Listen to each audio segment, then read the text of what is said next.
welcome everyone. Uh, I am starting or turning this YouTube channel into a podcast channel. And I'm having Craig as the first person to be interviewed on this channel. And something really big came out in Mexico. So I thought this would be a perfect opportunity to interview Greg and have him to be the first person to be on this new podcast. So thank you, Craig, for doing this. Oh, you're certainly welcome. Certainly. Yeah, so Craig, the news just came out on the president of Mexico, Claudia Sheinbaum, traveled to Sinaloa. So can you tell us what just happened and why is this important for Oracle Resource Corp and for the project Santo Tomas? We don't have all the details as yet, to be candid, but I think the focus of her trip to Sinaloa, it was specifically to Mazatlan, where she met with a number of nurses who are part of a national program that is being implemented there with respect to in-home care, primarily for the elderly. So it wasn't anything that was directly associated specifically with Santo Tomas or Oroco, other than it was part of a general series of announcements that eventually culminated in an announcement made today by the Ministry of the Economy in Sinaloa, which was quite specific to Santo Tomas and its relationship with Topolobampo, the deep sea port which services that region of Sinaloa. So the way I understand it is that Mexico has Plan Mexico development plan, and it includes many different hubs throughout the country. And there are 14 hubs that have been designated as economic hubs, and Topolobampo is one of those 14. And just to understand, Topolobampo is an underutilized deep water port that is located at the northern end of Sinaloa and is key to that whole particular region, which is largely involves much of the vegetable and fruit production in that part of Mexico. And what of course they're trying to do there is supplement the utilization of Topolobampo with simultaneous development of key projects in that area. In other words, maintaining a balance between the development plans they have to increase the utility of Topolobampo with, of course, a complement of projects in the region that would therefore utilize Topolobampo for their own benefits. And now, so Topolobampo hub was added to the 14 hubs for the plan of Mexico. Am I right?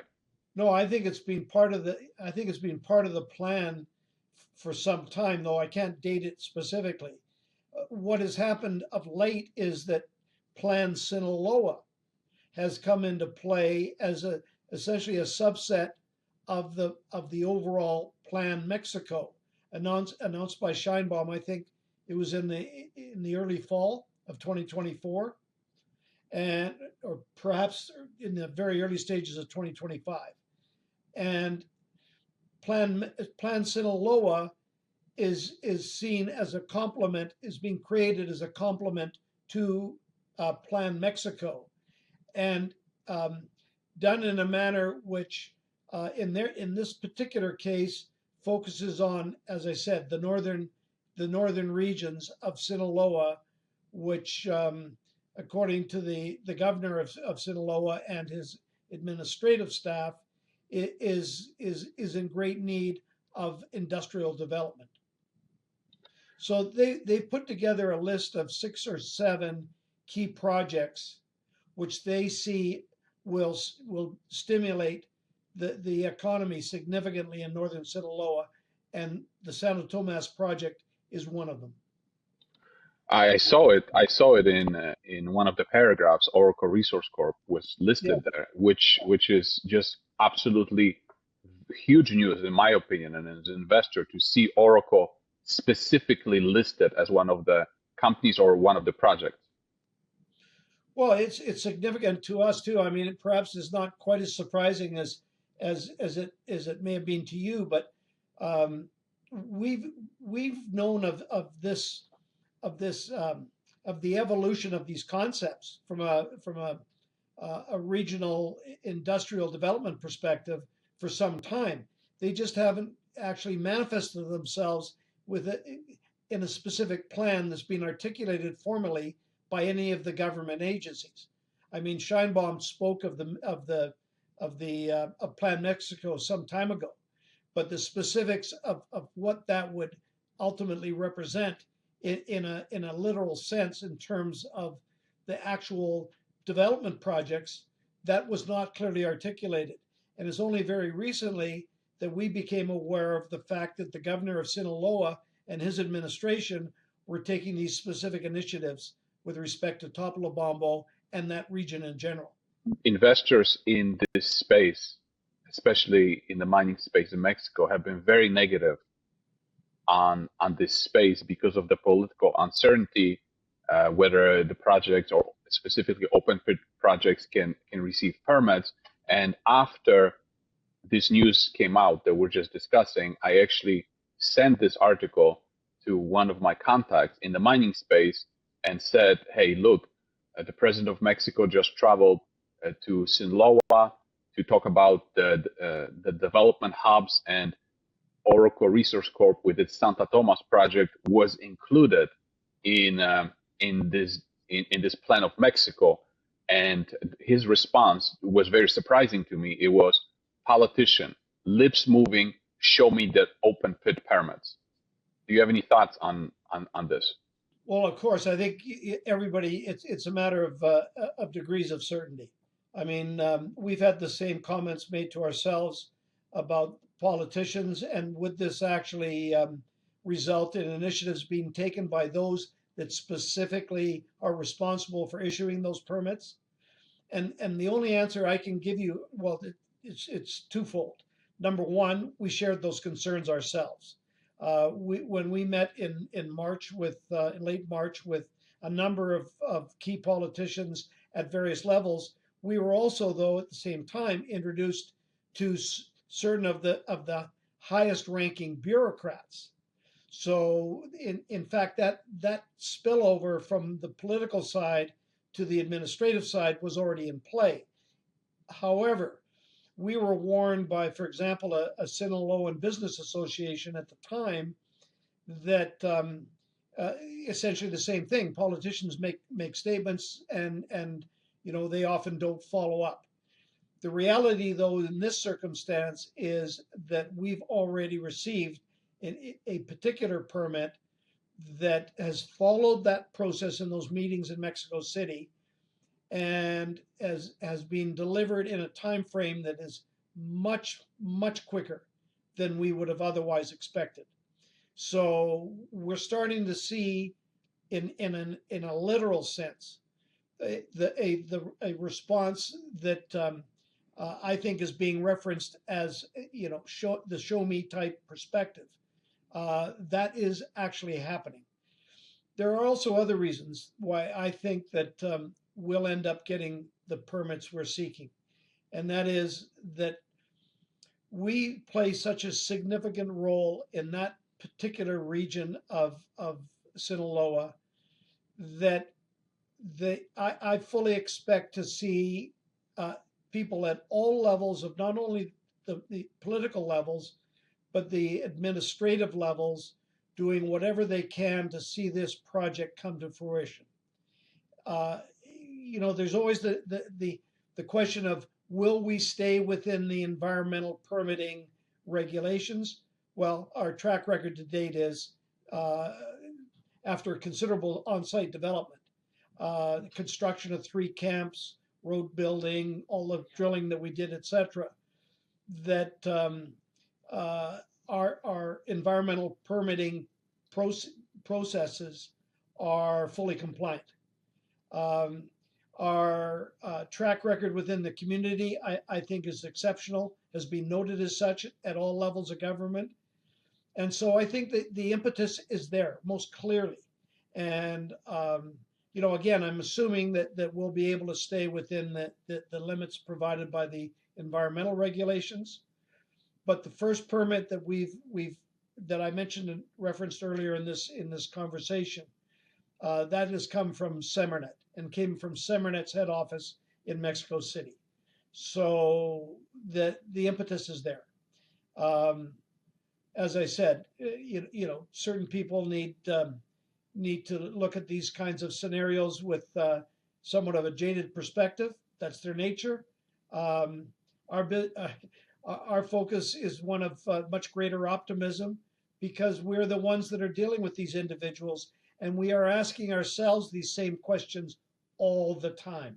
When you follow the situation closely, I mean, it's like a night and day because it's been only maybe, I don't know, 4 to 8 weeks since the initial visit of the It's 8 weeks. Mexican politician, 8 weeks since the initial visit to Canada, and like the movement just exploded from visit to the meetings to articles. Now you're receiving those 1 or 2 permits already, and now the actual president of Mexico traveling to Sinaloa and including or being aware of the inclusion of Santo Tomas in this development hub. I mean, it's just monumental. I don't know how else to put it. Well, Mariusz, I got to say, I don't know to what degree she's aware of Santo Tomas. I know the governor of Sinaloa was very much involved with her during her visit. I don't know that she would have been a part of the announcement that happened today with respect to the Topolobampo hub and the uh, the related business initiatives that are being taken in the region, for the lack of a better term of description. Um, I don't know at what level of detail she would have been involved. I would doubt that she would be specifically aware of the Santo Tomas project, quite candidly. But at, at the end of the day, the most influential voices in this overall exercise of gaining operating permits at Santo Tomas may well be the governor's office in Sinaloa. He is a much more significant player in Mexico in general than most people understand. What are the next steps? What, next few months for the company?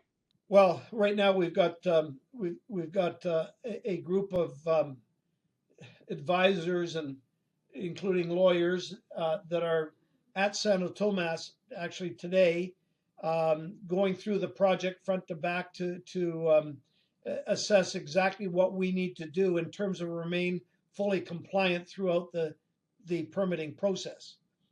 Um, Beyond that, what we need to do, quite candidly, is make this whole opportunity more publicly prominent from an investor perspective, because obviously we're going to need to raise a certain amount of money to get through at least these next stages of the permitting process as it relates to the overall development of Santo Tomas, as to the expansion plans with respect to the river diversion, the listing with the TSX, and certain aspects of the early stages of the pre-feasibility study. So the order of those will be essentially meshed. All of those will be happening at one time or another over the next few months. what will become reasonably urgent at one point will be the financing necessary to carry us through that process and into the formal pre-feasibility work. This regulatory process, or the lack of any regulatory progress in Mexico for projects like ours, reached a point of uncertainty that we were literally reduced to a a non I don't want to say that we weren't fully engaged or as engaged as we could be, but we were basically stalemated from an operations perspective, and that's been the case for over a year now. Um, and it was obvious that the root cause was, as I said, this uncertainty as to the political perspectives, particularly as they related to projects like Santo Tomas. So it's created a lot of concern within our shareholders. It's quite obviously something that we're not happy about from a variety of different perspectives. But the bottom line is, our task now is to regenerate the confidence with our shareholders that we can complete that which we're saying we're committing to complete. In other words, can we get the job done from here? And it's not as easy as just flipping a switch, as I've said before. There's a lot of re-education, so to speak, of our shareholders as to the priorities. And it's just not a matter of running out and grabbing a bunch of money so that we can continue, when in fact that would occur at price levels that we would not be particularly happy with. So we're trying to balance that and try to minimize dilution, but recognizing the fact that none of the development that happens from here is going to happen without additional capital to work with, and that needs to be fully understood. I mean, there's people, many of our shareholders have asked the question during the last number of months as to whether we can actually avoid or minimize dilution. Dilution's very much a feature of projects like ours and companies like ours. And the fact is that the money that goes into the project now, in whatever form we decide to apply it, very significantly leverages the value of the overall opportunity from a results perspective. And so, it's not as a matter of dilution, minimizing or reducing the value of the individual shares of the company. It's not the case at all. Any dilution that we take on will be leveraged significantly in terms of the overall value of the outcome. Well, thank you very much for taking the time and giving us an update and telling us what this news in Mexico means. Well, thank you for recognizing it. I mean, it's been a long time coming in terms of reaching a point where, first off, the Plan Mexico it is actually graduated from a concept to a reality in terms of the specificity of it and how it will ultimately affect Santo Tomas and how Santo Tomas can contribute to that plan. And so, we're very happy to be a part of it, obviously. And I think it's going to do great things for the region that's immediate to Santo Tomas. They have no other alternatives in that region from an industrial development perspective, and I think that's been pointed out by Mario Zamora on one of your earlier interviews. So yeah, I mean we're extremely pleased with this, with finally the publicity of what we knew was working in the background of those political halls.